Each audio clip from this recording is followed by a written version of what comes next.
Indiana Jones. It's a podcast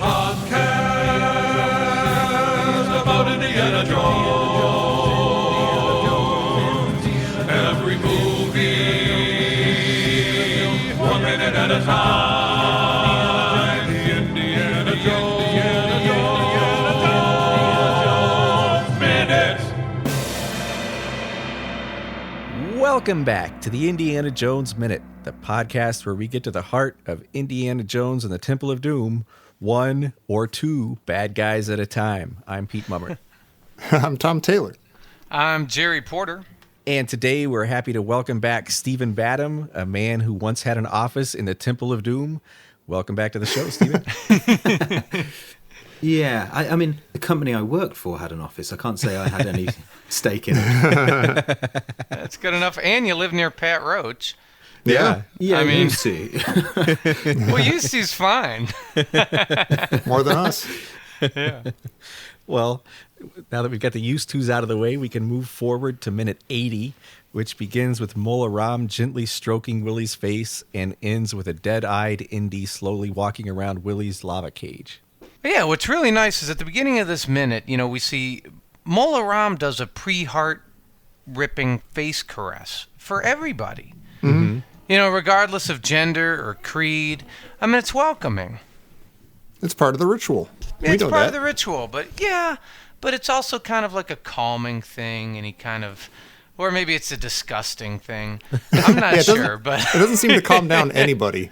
We've seen him do it twice now, and it hasn't worked. Well, see, I'm wondering, though, because he does it, but I'm wondering if he's fighting with his inner demons when he's doing it, because Indy and Willie both caress each other's faces in a second. We'll get there. But Mola Ram caresses Larry's face, and then he caresses Willie's, and I'm wondering if he's fighting himself. Because I think before he drank the collie blood, he was probably like a very nice man. Like he seemed like he's always smiling, he's always laughing, he seems to have a joy for life. And I think he's fighting his inner demons here. And he's like, am I really going to rip her heart out? Should I just, and he's trying to fight the collie blood, and he's failing. Have I made the best choices in life? How did I get here? Is this really what I want to be doing? He says the same thing he says with Larry. Like he's asking Collie for strength, and he's saying the same thing, like, give me strength to rip her heart out. And he starts to make that claw, and then he stops. Yeah, and that's he weird. looks at her, and she looks terrified, and then he gets that big smile, and he's like, you know what? That's just mean. And he stops. I mean, what you just said is like as good as any explanation we get in the movie for why he doesn't rip her heart out. Because, yeah, he smiles, and then he beckons to Indy and stuff, but like they never cut, like, it seemed when we saw with Larry that ripping the heart out was really the deal. That was like, that was the show. That was the main part of the ritual almost. Like killing the guy is almost secondary. Or, you're killing him in the lava pit with his heart out. Like that's the whole thing. Mm-hmm. So like, we really don't get any explanation as to why he doesn't rip her heart out right now. But he seems to have an idea about it. Like you say, he smiles about it. Like he does clearly have an idea. He's like switching gears. Well, but we have no idea what it is, do we? Well, yeah, No. he calls an audible and invites Indy to rip Willie's heart out. Which he absolutely does. Wait, what? What? You can see him have the idea as well, because that smile Yeah. is a very, very long smile. It comes Right. Yeah, from the but what's bottom the of his idea? heart.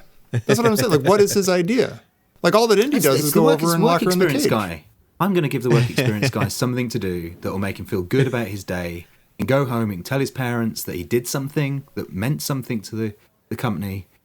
But couldn't Indy have, like, locked her into the thing all the way, which is all he does, and then Mola Ram could go ahead and still take the heart out? Well, I think Indy could take the heart out, because Indy, when he's in that spa treatment cave and he's with the candles and he's fighting like he's drunk the collie blood, he Yeah. starts making that same shape with his claw shape with his hand that Right. Mola Ram does. And I'm wondering if the collie blood automatically endows you with power to rip out a heart. Or just gives you some sort of yeah, tendon but then shortening in the hand. Yeah, well, if that was the case, all those kids could rip out hearts at will.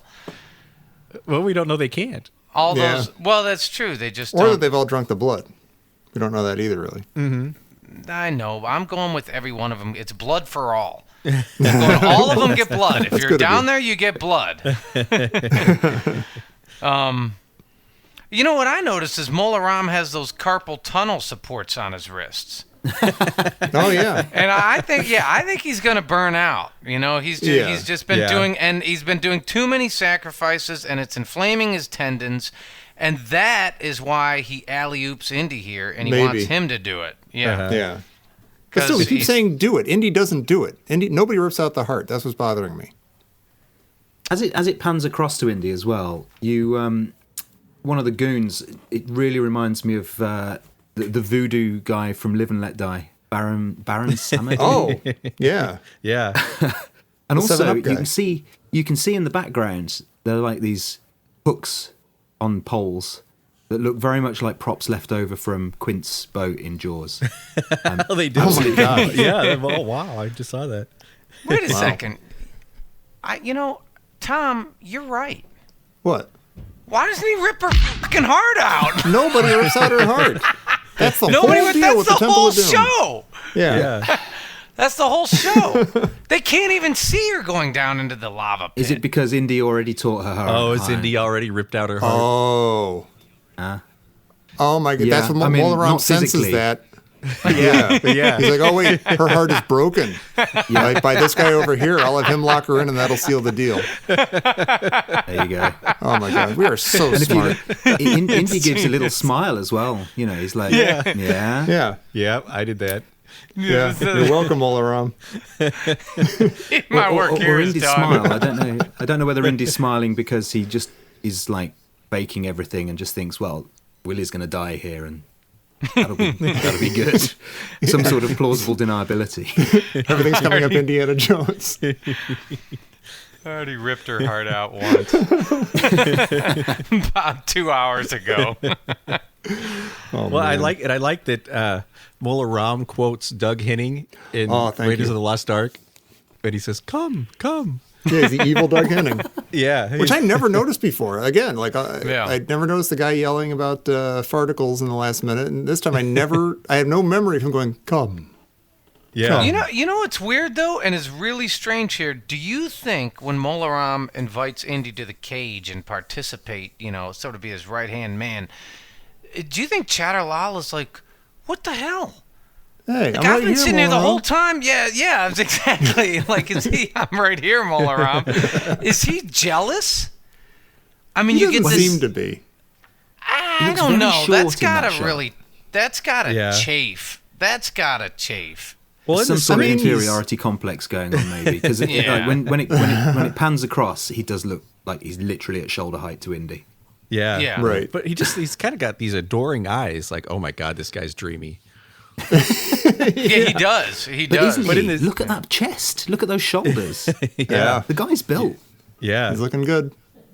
But he, like you mentioned that scene that was cut out, Pete, about him, like Chatterlall checking in with Indy, like, do you get what's going on? Like, do you get what he's saying? So, like, it feels to me like Chatterlall is like on board with like fully indoctrinating this guy, and this is Indy's turn. This is Indy's moment to shine. I don't think he's. and I I think care. And I think Chatterlall is like in that part of the script that they didn't put in, like he's basically checking to make sure Indy's following the steps here, and I think that's you see it in the scene. Like he's watching. It's almost like he's his sponsor or something. He's like responsible for Indy. It's like, go on. Well, has Chatterlall ripped out hearts? I mean, like maybe 6 months ago or something, or a year ago. Maybe he Yeah. will. Maybe if like Mola Ram is slowly, like you say, like his carpal tunnel's getting to him, like there's no matter what strength Kali gives him to rip out hearts, it's still wearing down his hand. So he'll do it Yeah. as long as he can, and then maybe he'll pass the baton on to Chatterlall. But that's just it. He passes the baton to Indy, and I just feel bad for Chatter. I mean, Well, I wonder if the Mola Ram position is sort of a ceremonial post that passes along to different people at different times. So, like, Chatterlall could have been the Mola Ram guy a couple days ago and ripped out a heart, and then he got tired and he's like, "Oh, can you do this tonight?" And he goes to the chef, and the chef comes down and he's Mola Ram tonight, and Indy's going to do it tomorrow. And Yeah. It's like Ronald McDonald. I'm just wondering what kind of hierarchy is this that you can waltz into Pancake Palace and that night you're ripping out hearts. You're chosen. Yeah, like did the Maharaja ever go through something like this where he gets to be on stage and participate in the thing or anything? I mean, like it's he's his more- house. Yeah, really. Is he Maybe the charging offer him didn't rent? feel like it. Yeah. Yeah, I maybe can Mola see Ram's fine from maybe. here. Now he just gets to do the voodoo stuff, the voodoo doll stuff. He's got his bits Yeah. that he can do. Right, that's his His bailiwick. role. Maybe Chattar Lal is like the recruiter, and he brings people in, and then they work up through the ranks and eventually become Mola Ram. So he at this stage, Yeah. like you say, he's Yeah. maybe just brings more and more people in, and it's like a Ponzi scheme. The more people you bring in, the more people. He's playing the long game. He knows he's not going like to be a- around forever. He's got to keep this thing going. Bring in new It's blood. a pyramid thing. Well, I got a question about Chattar Lal here. Was this, and I can't remember because I was a little kid when I saw this, but do you think people were surprised when they saw Chattar Lal standing here? Like, do you think this was a big reveal that, oh, here's the bad guy. Oh, he's a bad guy after all? Or is this just, does he really fizzle like it seems now? Again, I saw this movie dozens of times. It was my favorite movie for a little while. And I don't remember, I don't know. I think it was just sort of like, we've talked about this a lot, but it seems like it was just sort of like a done deal already. Like when, you see the Maharaja in the Temple of Doom, and you're like, oh yeah. And then you see Chattar Lal in the Temple of Doom, and you're like, oh yeah. Like, okay, I guess they were evil. All right. I mean, you didn't set up any mystery for me, so I guess I'll just go with it. And actually, I'll maybe it's accept something it. to do with his glasses. I'm a glasses wearer, and it really annoys me in films when people take their glasses off and suddenly they're beautiful. Yeah. And maybe Yeah. this scene, you take your glasses off, suddenly you're evil. Right. Just Like Indy. He's not wearing Yeah, his glasses. exactly. Look at him. Yeah. Oh yeah, the good point. I agree with you, Stephen. I thought the same thing. As a kid, I guarantee that I did not know that was Chattar Lal back there. Maybe that's Because- it, honestly. Yeah, Yeah. I just didn't. Yeah. He has no of his hallmark Chattar Lalness. Yeah. Well, he's I mean, not- he doesn't have the glasses. He doesn't have that dope ass powder blue suit, and he doesn't speak. he Yeah. doesn't have the wit. He doesn't have the presence. He doesn't have the charm. Yeah, and Yeah. he's got this ceremonial garb that you're like, oh, there's a second in command back there, I guess, like a Sorta, deacon. yeah. Yeah, he's like a Temple of Doom deacon. Well, maybe it's not Chattar Lal. Maybe it's his brother. Oh, maybe. It's like Well, you were Bob talking Chattar- Lal. about Chattar everyone at dinner. Everyone at dinner was wearing disguises, so That's true. maybe that's Oh, what it right. is. I Yeah. wouldn't have a problem if that's Chattar Lot. Yeah. Sure. Just like his twin Yeah. twin brother who's evil and didn't do so well and isn't the prime minister of Pankot Palace. Yeah, Yeah. I'd prefer that to this movie making me not care about Chattar Lal anymore, like just boring me with Chattar Lal. Right, Like, oh, right, Chattar Lal's... right. You see him after this. No. yeah. I mean, we do in the next couple of minutes, but Yeah, but then Yeah. after that, no, that's he's just gone. No. Yeah. Oh, Yeah. They don't and have he the Scooby-Doo scene with him later. never actually where occurred to I would have me. gotten away with it, too. No, he literally just fizzles out and fades away, and it just Yeah. seems like, I mean, we've said this before, like we talked about before. Would it be a better movie if Chattar Lal and Mola Ram are the same character? Yeah. And I still say yes, because I just feel like they have two characters that are great as partial characters, but you never get this fully rounded beginning and end to them. Yeah. You know, It's almost one guy like... shows up mid character and the other guy disappears mid character. You know, it's weird because it reminds me of, as you're saying that, it reminds me of Darth Vader and Tarkin, but they work fine in Star Wars. They're like, they both have their specific roles to play and they work out fine. But like, it almost seems like Chattar Lal's a kind of Tarkin and Mola Ram's a kind of Darth Vader, but they're sort of like, there's not enough of either of them, to make two whole characters that are totally satisfying. Well, and So, if I the- see what you mean. If the first half of the movie had just been Tarkin, and then halfway through he shows up, or he's on stage and kind of disappears, and then Vader shows up and plays the secden half, like you probably feel the same way. Yeah. Oh, wait, where's that guy who was in the suit? And he was kind of Yeah, cool and what- slick and menacing? Okay. Yeah. Well, no, there isn't. You don't really get much at all from Mola Ram, like in terms of a character development or backstory. He's just really bad, Yeah. and he's got horns and a shrunken head, and so you don't really know why he's doing what he's doing. Or I mean, there's a throwaway. It's like, he wants to take over the world. Yeah. Give me that world over there. Yeah, and interestingly enough, Chattar Lal is way more interesting. Yeah. You know, when you meet him in those 10 minutes or whatever that towards the beginning when they first arrive at Pankot Palace, he's a great character. I love how they draw him, and then you get nothing. Yeah, yeah. The music's amazing in this bit. I really love the voices. Oh, yeah. Yeah. The sort of Yeah. the choral voice is raising to a crescendo.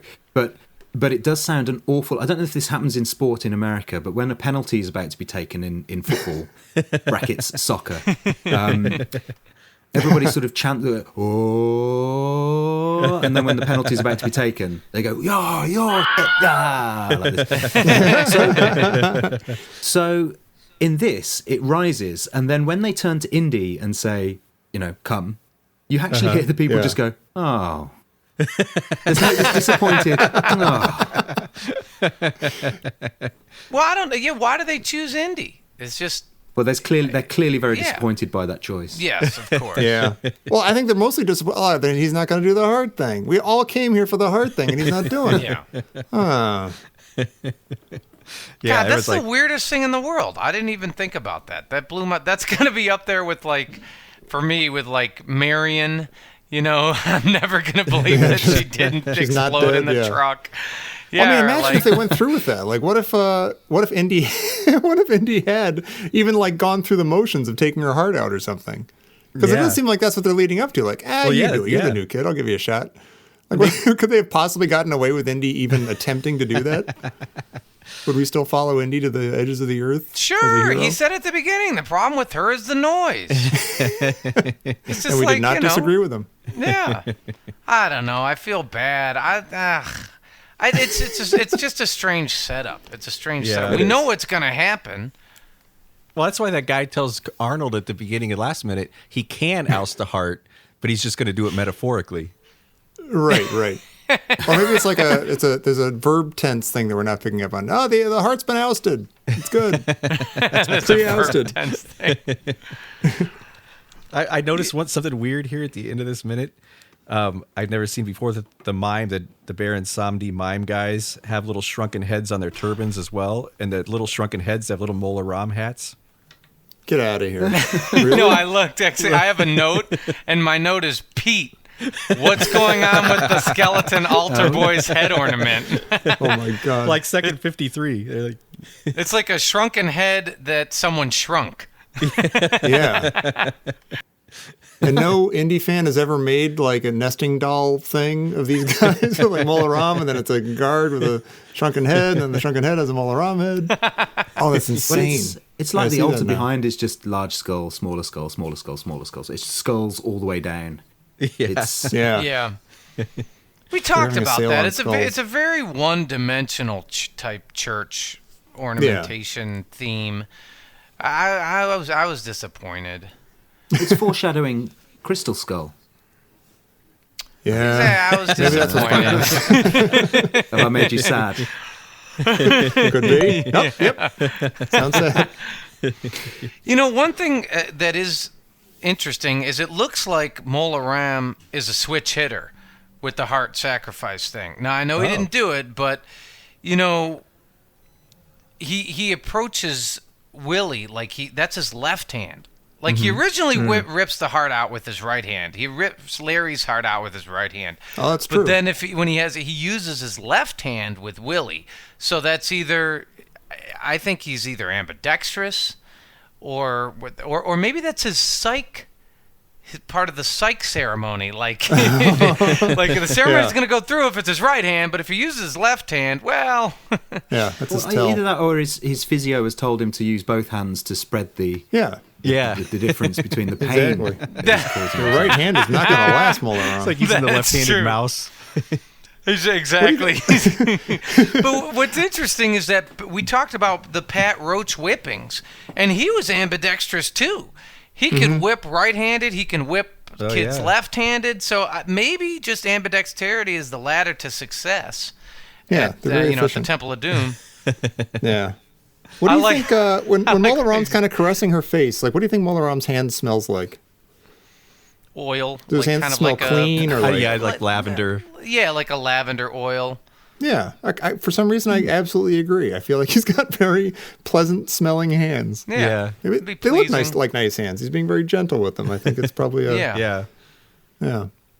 Which adds to his, conflictedness of like, oh, really? Come on. He's not is this conflicted. what I wanna be doing? He's not conflicted. We're trying to have fun, Jerry. Read the show notes. We come up with crazy ideas. Well, one of the things that I think about the set here is that it does look quite fake, and that's a bit of a curse against the people that I have worked with in the industry because this was built at Elstree Studios, I assume, and would have used British cast and crew. So without doing them a disservice, there is quite a lot of stuff that's still filmed at Elstree, and it went through a bit of a period of downtime actually, but now it's kind of in its ascendancy again, and so it's getting a lot more business now. But there was a time where it nearly closed down, but it was bought out by the local authority who now own it. And there's all sorts that get shot there, including, for some British people, will know some of the sort of chat shows and game shows that get done there. So there's a very ubiquitous show called Pointless, which is on the BBC every day, which gets filmed there. And if you're sat in the office, you see the studio audience queuing up outside to come and watch Pointless. The British version of Big Brother is filmed there, so there's a permanent set of the Big Brother stage there that gets shot there. Of course, Star Wars was filmed there as well, and there's the main studio is called the George Lucas stage. Oh, nice. Yeah, which was... Would this have been on the also, George Lucas stage? No, do you know what? I don't know, and I don't know when it was called the George Lucas stage. That's bad research by me, but I don't know if it was named that after all of this was done. I suspect it probably was. But whether it was just named post hoc or built new and named the George Lucas stage, I'm not sure.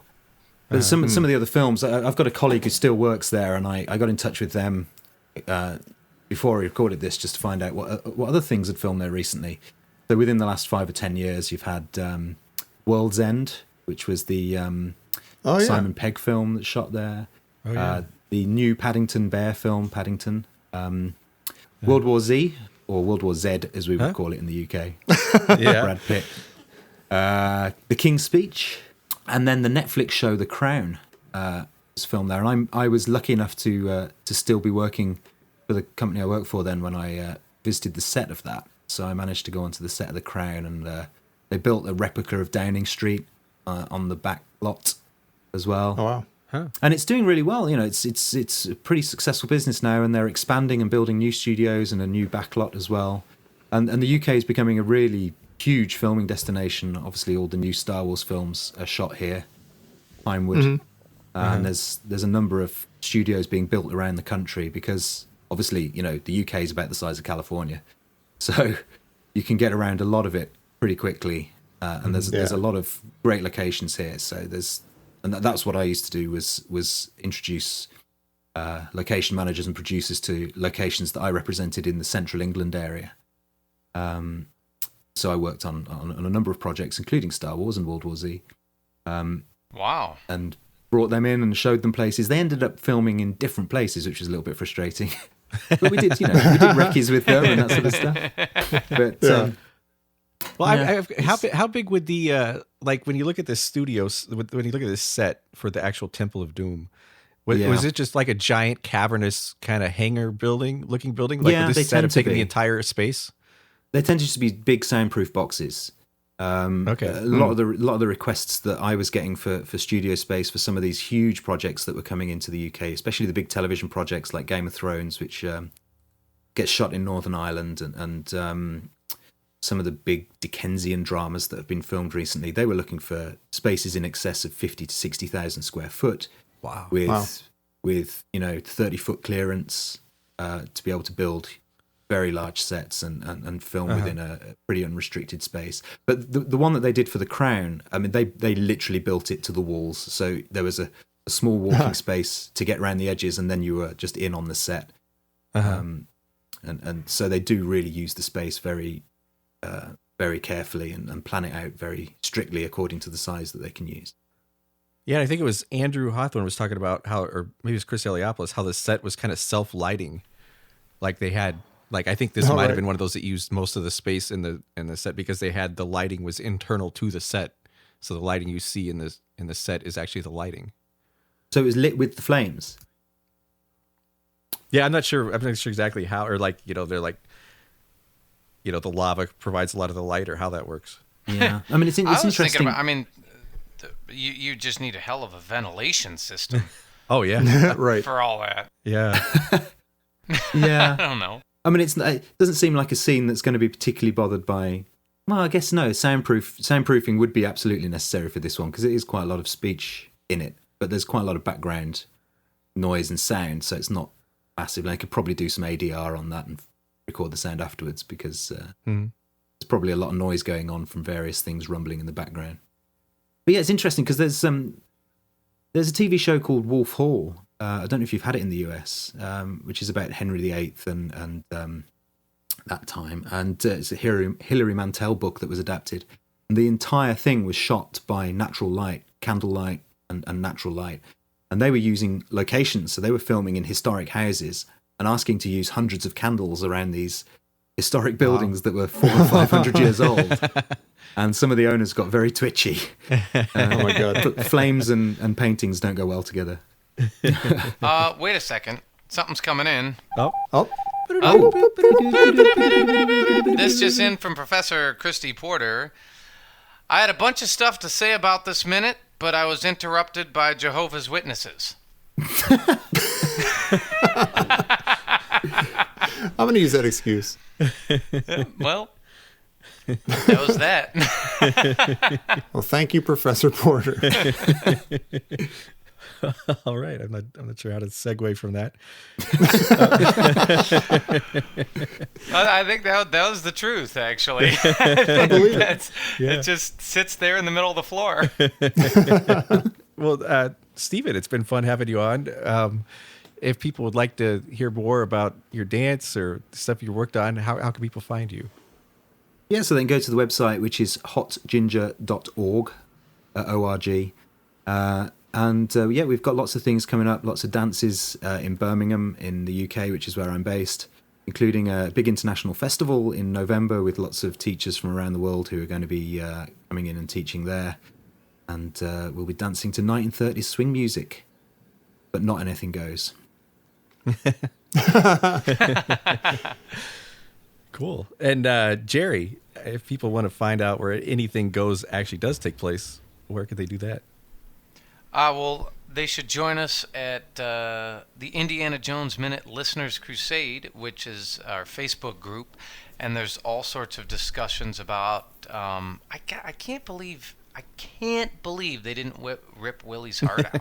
You're having a hard time. I know. It just took me to this minute. I am having a hard time with that. So I would please join us there and tell us what you think about that. Should they have ripped her heart out? Should they have not have ripped her heart out? Was it just a psych minute? Or maybe Mola Ram's carpal tunnel just got to him?